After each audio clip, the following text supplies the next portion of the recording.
குட்டிமா தமிழ் டிவி நேயர்களுக்கு வணக்கம். நான் தான் உங்க மணிகண்டன். தொடர்ந்து குட்டிமா தமிழ் டிவி சேனலுக்கு நீங்க நல்ல ஆதரவு கொடுத்துக்கிட்டு இருக்கீங்க. அதுக்கு இந்த நேரத்துல ஒரு மிகப்பெரிய நன்றியை தெரிவிச்சுக்கிறேன். இன்னைக்கு குட்டிமா தமிழ் டிவி சேனல்ல பார்க்க போற படம், திரை விமர்சனத்துல பார்க்க போற படம் சென்னை ஃபைல்ஸ் முதல் பக்கம். இது பாத்தீங்கன்னா ஒரு தமிழ் திரைப்படம். தமிழ் திரைப்படத்திற்கு இங்கிலீஷில் பாதி டைட்டில், தமிழ்ல பாதி தலைப்பு வச்ச இயக்குனர் தயாரிப்பாளர்களுக்கு பகுதி வாழ்த்துக்களை தெரிவிச்சுக்கிறேன். ஏன்னா தமிழ் படம் எடுக்கக்கூடிய இயக்குனர்கள் தயாரிப்பாளர்கள் தமிழ்ல தலைப்பு வைங்க. நீங்க கன்னடத்துல படம் எடுத்தீங்கன்னா கன்னட வார்த்தையில டைட்டில் வைங்க. அதே மாதிரி மலையாளம்னா மலையாளம், தெலுங்குனா தெலுங்கு, ஹிந்தினா ஹிந்தி. ஆனா இந்த தயாரிப்பாளர் இயக்குனர் என்ன பண்ணியிருக்கிறாங்கன்னா ரெண்டையும் கலந்து வச்சுட்டாங்க. யாராவது குறை சொல்லிடுவாங்கன்ட்டு சென்னை ஃபைல்ஸ்னு வச்சிருக்காரு. சென்னை ஃபைல்ஸ் முதல் பக்கம் படத்தோட தலைப்பு. இது ஒரு பக்கம் இருக்கட்டும். படத்தோட திரை விமர்சனத்துக்கு போறதுக்கு முன்னாடி குட்டிமா தமிழ் டிவி இந்த சேனலை சப்ஸ்கிரைப் பண்ணாதவங்களா இருந்தால் ஒரு தடவை பண்ணுங்க. பண்ணவங்க பெல் பட்டனையும் சேர்த்து அழுத்துங்க. அப்படி நீங்க சப்ஸ்கிரைப் பண்ணிட்டு பெல் பட்டன் அழுத்தினாதான் நாங்கள் வீடியோ அப்லோட் பண்ண உடனே உங்களுக்கு நோட்டிபிகேஷனை காமிக்கும். நீங்கள் அந்த வீடியோ பார்த்து என்ஜாய் பண்ணலாம். உங்களுடைய நண்பர்கள் உறவினர்கிட்டையும் குட்டிமா தமிழ் டிவி சேனலை பத்தி சொல்லி சப்ஸ்கிரைப் பண்ணவங்க, லைக் பண்ணவங்க, கமெண்ட் பண்ணவங்க, வீடியோ பிடிச்சிருந்தா ஷேர் பண்ண சொல்லுங்க. இப்ப திரை விமர்சனத்துக்கு போகலாம். படத்தோட டைட்டில் ஏற்கனவே சொல்லியாச்சு, சென்னை ஃபைல்ஸ் முதல் பக்கம். இது படத்தோட டைட்டில். படத்தோட கேப்ஷன் குரூப் பார்த்தலாம். 8 தோட்டங்கள் படத்துல நடிச்ச வெற்றி, அதுக்கப்புறம் நிறைய படங்கள் நடிச்சிட்டாரு. இருந்தாலும் அவருடைய ஐடென்டி பாத்தீங்கன்னா 8 தோட்டங்கள் தான். சில்பா மஞ்சுநாத், மகேஸ்வரன். இந்த மகேஸ்வரன் தான் இந்த படத்தோட தயாரிப்பாளர். அவர் தான் இந்த படத்துல வில்லனா நடிச்சிருக்காரு. அப்புறம் தம்பி ராமையா மற்றும் பல முன்னணி நட்சத்திரங்கள் இந்த படத்துல நடிச்சிருக்காங்க. ரெட்டின் கிங்ஸ்லி உட்பட பல பேர் இந்த படத்துல நடிச்சிருக்காங்க. இந்த படத்தோட கதை எப்படி ஆரம்பிக்குதுன்னு கேட்டீங்கன்னா, படம் ஆரம்பிக்கும் போதே பாத்தீங்கன்னா ஒரு இடத்துல ஒரு கொலை ஒண்ணு நடந்துருச்சு. அந்த கொலையை போலீஸ் இன்வெஸ்டிகேஷன் பண்றதுக்காக போறாங்க. நைனான்னு சொல்லிட்டு மலையாள பிலிம்ல நிறைய படங்கள் நடிச்ச அவங்க ஒரு கதாநாயகி மாதிரி அவங்க என்ன பண்றாங்கன்னா அதை கண்டுபிடிக்கிறதுக்காக போறாங்க. போயிட்டு சில இன்வெஸ்டிகேஷன் பண்றாங்க. அதுக்கப்புறம் அடுத்த சீன் என்ன ஆகுதுன்னு கேட்டீங்கன்னா, மதுரையில பாத்தீங்கன்னா ஒரு மிகப்பெரிய நாவல் ரைட்டர் ராஜேஷ்குமார் மாதிரி பாத்தீங்கன்னா ஒரு ராஜேஷ்குமார் மாதிரி இன்னும் சிலர் மாதிரியான ஒரு நாவல் ரைட்டர், அவருடைய பையனை போய் மனிதம்னு சொல்லிட்டு ஒரு பத்திரிகைக்காரங்க சந்திச்சு, இந்த பத்திரிகையில உங்க அப்பாவை பத்தின ஆர்டிகிள் எழுதணும் அப்படின்னு சொன்ன உடனே, நீங்க சென்னை வாங்க, சென்னை உங்களுக்கு எல்லா வசதியும் பண்ணி தரேன், சென்னை அவரை பத்தி சொல்லுங்க, 10 வாரம் எழுதணும் அப்படின்னு சொன்ன உடனே அவரும் ஹீரோவும் சென்னை வராரு.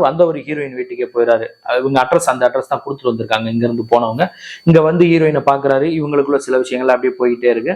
அப்பா பத்தியும் சொல்ல வராரு. சொன்ன உடனே இவங்க எழுதுறாங்க. இப்படி போய்கிட்டு இருக்க ஒரு சூழ்நிலையில ரெட்டின் கிங்ஸ்லியே பார்ல அவர் சந்திக்கிறாரு. வெற்றி ஒரு கட்டத்துல சந்திக்கும் போது அவருக்கு நட்பாகுது. அவர் ஒரு திருட்டு கேஸ், நகை திருட்டு கேஸ்ல போலீஸ்ல மாட்டும் போது இவரும் சேர்ந்து மாட்டிக்கிறாரு. மாட்டிக்கிட்டவர் போலீஸ் கூட போகும்போது ஒரு விஷயத்த இன்டெலிஜென்டா சொல்றாரு. ஒருத்தர் ஒரு இடத்துல மயங்கி கிடக்குறாரு. கடைசியில பார்த்தா அது மர்டர் அப்படின்னு சொல்லி ஹீரோ தான் சொல்றாரு. சொன்ன உடனே அந்த போலீஸ் இன்ஸ்பெக்டர் தம்பி ராமையாவுக்கு ஆச்சரியமா இருக்கு. நீ எப்படி சொன்னேன்னு கேட்டோன்னா, நான் நாவலாசிரியர், கிரைம் நாவல் எழுதக்கூடியவருடைய பையன் அப்படிங்கிற மாதிரி இவர் சொன்ன உடனே, அப்படியே நீ என் கூட சில கேஸுக்கெல்லாம் ஹெல்ப் பண்றக்கா என் கூட இரு அப்படிங்கிற மாதிரி அவர் சொல்றாரு. சொன்னதுக்கு அப்புறம் மறுபடியும் இந்த சைக்கோ கொலகாரம் ஒருத்தர் இருந்தான அந்த வில்லன் கேரக்டர் மகேஸ்வரன், அந்த படத்தோட தயாரிப்பாளர், அவர் இன்னொரு கொலை பண்றாரு.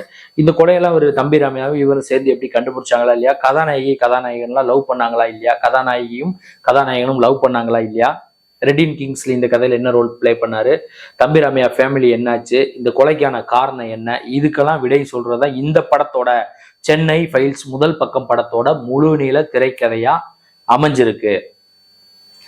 இதுல பாத்தீங்கன்னா படத்தோட பிளஸ் என்னன்னு கேட்டீங்கன்னா, படத்தோட சினிமாட்டோகிராபி, ஒளிப்பதிவு பாத்தீங்கன்னா நல்லா அழகா, ஹீரோயினா நல்லா அழகா காமிச்சிருக்காரு ஒளிப்பதிவாளர். ஹீரோவை, தம்பி ராமையாவை, படத்தோட சீக்வன்ஸ், மூவ்மெண்ட் ஷாட்ஸ் இதெல்லாம் ரொம்ப நல்லா இருக்கு.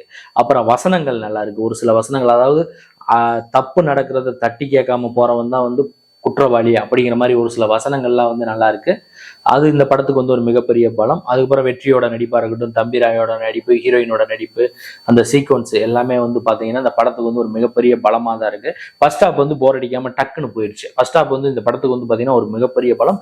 செகண்ட் ஹாப் பாத்தீங்கன்னா ஒரு ஹாஃப் அன் ஹவர் ரொம்ப ஃபாஸ்டா போச்சு. அதுவும் இந்த படத்துக்கு ஒரு மிகப்பெரிய பலம் தான். இந்த படத்தோட மைனஸ் என்னன்னு கேட்டீங்கன்னா, அதாவது இப்போ பாத்தீங்கன்னா நீங்க இந்த நிறைய படங்கள் பார்த்துருப்பீங்க, ராட்சசன் பார்த்துருப்பீங்க, போர் தொழில் பார்த்துருப்பீங்க. வில்லன் கொலை பண்றான்னா அவனுக்கு ஒரு ரீசன் இருக்குல்ல, ஒரு காரணம் இருக்குல்ல. அந்த காரணம் பாத்தீங்கன்னா இந்த படத்துல, இந்த முதல் பக்கம் இந்த திரைப்படத்துல பாத்தீங்கன்னா ஒரு ஸ்ட்ராங்கான ரீசனா இல்லை. ஏதோ ஒரு சப்பையா ஒரு ரீசன் தான் சொல்லியிருக்காங்க. அது என்ன ரீசன் நான் சொன்னேன் அப்படின்னா உங்களுக்கு படம் பார்க்குற சுவாரஸ்யம் போயிடும். நீங்க தியேட்டர்ல பார்த்து அதை தெரிஞ்சுக்கோங்க.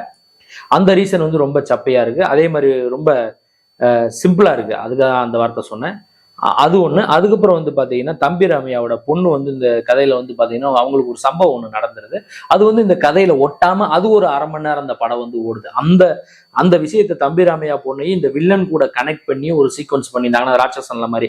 ராட்சசன்ல வந்து பாத்தீங்கன்னா போலீஸ்காரன் மகளையே தூக்கிட்டு போய் அந்த சைக்கோ கொலகாரன் கொண்டு வீட்டுல கொண்டு வந்து அந்த பொம்மையை வச்சுட்டு போவான். அப்படி இருக்கும்போது அந்த மாதிரி இந்த கதையில வந்து தம்பி ராமையாவோட பொண்ணை கனெக்ட் பண்ணியிருந்தாங்கன்னா அந்த கதை வந்து தனியா கட்டாகாம இதோட சேர்ந்து இருந்திருக்கும். படமும் நல்ல கிரிப்பா இருந்திருக்கும். ராட்சசன், போர் தொழில், துருவங்கள் 16 மாதிரி ஒரு த்ரில்லர், அந்த தெகடி மாதிரியான ஒரு த்ரில்லர் ஒரு காம்போவா சூப்பரா இருந்திருக்கும். அது வந்து எப்படி இயக்குனர் மிஸ் பண்ணாங்கன்னு தெரியல. அதே மாதிரி தயாரிப்பாளரும் வந்து பாத்தீங்கன்னா படத்தோட பிரஸ் மீட் சென்னையில நடந்தது. அதுல கூட சொன்னாரு, இந்த படத்தை எடுத்து முடிச்சுட்டு நான் 1 வருஷமா படத்தோட எடிட்டிங் பண்ணேன். சிங்கப்பூர்ல இருந்து நிறைய நண்பர்கள் வந்து என்னுடைய படத்தை பார்த்தாங்க, இன்னும் சிலர்லாம் பார்த்தாங்கன்னு சொல்லி அவர் வந்து ஒரு ப்ரெஸ் மீட்லேயே சொன்னார். அப்படிங்கும்போது வந்து பார்த்தீங்கன்னா இந்த படத்தை வந்து இயக்குனர் சங்கம் இருக்குது தமிழ்நாட்டில், அந்த சங்கத்துக்கு சிலரை கூப்பிட்டு போட்டு காமிச்சிருக்கலாம், சில பத்திரிகையாளர்களுக்கு போட்டு காமிச்சு இந்த கரெக்ஷன் இப்போ நான் சொல்ற விஷயத்த பண்ணியிருந்தாங்கன்னா தம்பி ராமையா பொண்ணு கதை வந்து பார்த்தீங்கன்னா 1/2 மணி நேரம் தனியா இல்லாம வில்லனோட சேர்த்து லிங்க் பண்ணியிருந்தாங்கன்னா இது வந்து பெரிய ஹிட் ஆயிருக்கும். ஒன்று. இன்னொன்று வந்து பார்த்தீங்கன்னா இந்த கொலைக்கான ரீசன், இப்ப சைக்கோன்னு சொல்லிட்டுலாம் ஒரு படம் வந்தது, அதுக்கான அந்த ரீசன் கரெக்டா இருந்தது இல்ல. ஏன்னா அந்த சைக்கோ கொலைகாரன் கொலை பண்றான்னா அதுக்கான ரீசன் வந்து ரொம்ப ஸ்ட்ராங்கா இருக்கணும். ஏன்னா அதுதான் வந்து படத்தோட மொத்த படத்தையுமே தாங்கி நிற்கக்கூடியது.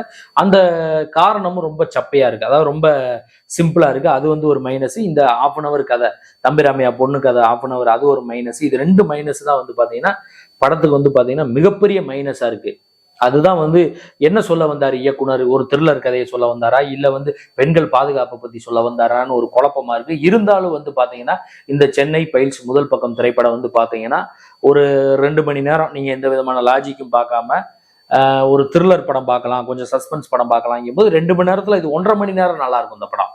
அதுக்கப்புறம் 1/2 hour தான் ஏதோ கதை தனியா இருக்கிற மாதிரி இருக்கும். படம் வந்து ஓகே தான், ஒரு தடவை பாக்குற மாதிரி தான் இருக்கு இந்த சென்னை ஃபைல்ஸ் முதல் பக்கம் திரைப்படம். நாம் பண்ண இந்த ரிவ்யூ, இந்த வீடியோ, இந்த திரை விமர்சனம் உங்களுக்கு பிடிச்சிருக்கும்னு நான் நினைக்கிறேன். பிடிச்சிருந்தா லைக் பண்ணுங்க, கமெண்ட் பண்ணுங்க, ஷேர் பண்ணுங்க.